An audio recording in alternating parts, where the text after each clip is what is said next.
Hey, what's up everybody? True Boxing here. Thank you for coming back to get hit with the truth. So the last video I'm doing today is gonna wrap up is part of my continuing 2022 year-end top 10s, as we are gonna view the #1 featherweight in the world right now to close out the year and enter 2023. A new #1, and well, no, he's the previous #1, and that is the reigning WBO featherweight champion, Emanuel Navarrette of Mexico. But we're also going to look at the state of the featherweight division once I'm done with this video. But we'll jump into Navarrette. Navarrette's still very young, even though he's been a champion since 2018. He's a two-weight champion.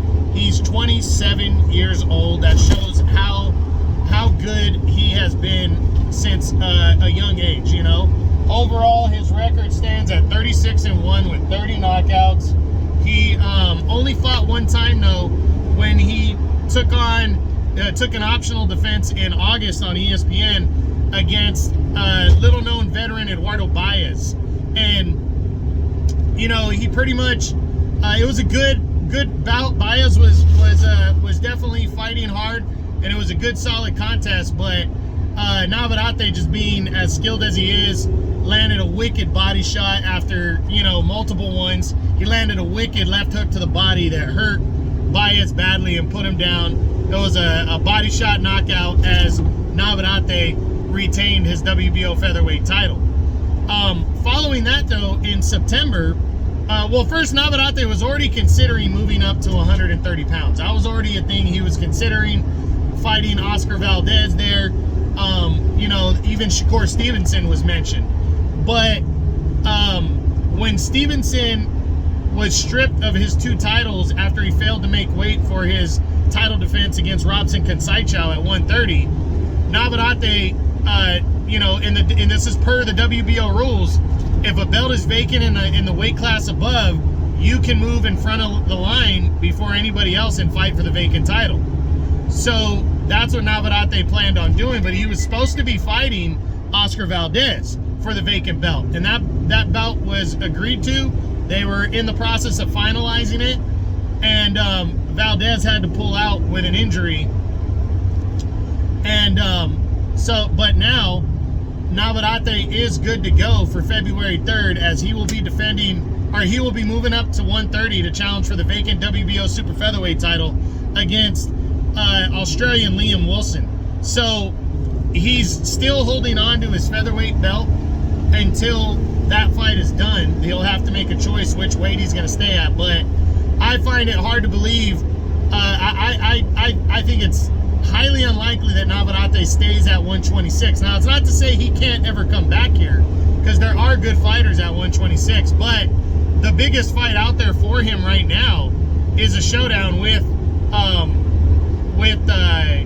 Oscar Valdez, and he's pretty much lining his year up at 130 pounds. So I think once he defeats Liam Wilson, and I think he's going to on February 3rd, unless a major upset were to happen, I think Emanuel Navarrete is going to be moving out of this weight class, giving up that WBO belt, and we're going to have a different #1 by the end of the year. That's for sure. I mean, and now, you know, the state of the 126-pound featherweight division, you know, it's going to definitely have a turnover, but this division is very deep, and what's good about it, if you look at the 3 networks, we are lined up to have a very good year at featherweight.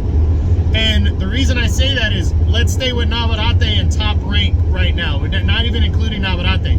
Top Rank, heading into the year, has pretty much control of 2 world titles. Luis Lopez is the IBF champion. Emanuel Navarrete is the WBO champion. But Navarrete, the 2 guys that they are lining up to fight for the vacant belt, one of them is Isaac Dogbe, top ranked guy, former champ. And they are lining him up to fight the #3 guy, Robesai Ramirez, for the vacant world title. That's going to hand them another title belt.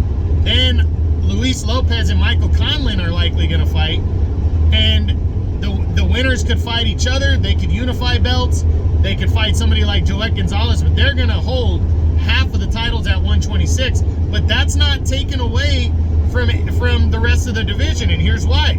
The PBC has the WBC title controlled right now. Ray Vargas is the champion. He's fighting at 130. Even if he gives up the belt, the PBC has the top contender in Brandon Figueroa, and Figueroa is fighting Stephen Fulton Jr., also PBC guy. He's fighting him next in a mandatory fight rematch for the interim title, just in case Vargas wins and decides to stay at 130 or gives up the belt at 126. So that's huge right there. That is very big, as the WBC will hold on to the world title there. The WBC, the PBC is going to have control of the WBC belt, and they have good fights coming your way to cover their year, to where we're not going to have to worry about, this guy should fight that guy. And then DAZN, and DAZN is going to have control of the WBA title, because Lee Wood is the reigning champ heading into the year, and he is are almost for sure going to be fighting Mauricio Lara, who's a golden boy in DAZN. So they're going to fight. The winner is likely going to face Josh Warrington, the former two-time champ, later in the year, a DAZN Matchroom guy. So the three warring networks, they're going to have a very good year of guys trying to, can you top this type stuff, but they're all going to be big-time major fights, and you're going to see new blood in the division. You're going to see Stephen Fulton likely moving into the division, but you're going to have to say bye-bye to the number one guy from the last 2 years in Emanuel Navarrette. He's probably going to be gone. Ray Vargas, maybe he's gone. I personally think he's going to stay. I'm also not sure Gary Russell, who's been a mainstay for the last 6, 7, 8 years at featherweight, I'm not sure if he's still going to be in this weight class by the end of the year. But this weight class is very good. 126 is very good. It's very deep, and you're going to see some good ass fights at featherweight in 2023. Mark my words. And you're going to have some turnover. There's going to be some title changes. I think there's a very good chance we see Brandon Figueroa, Mauricio Lara, and Robesai Ramirez sitting as the kings of this division by the end of the year.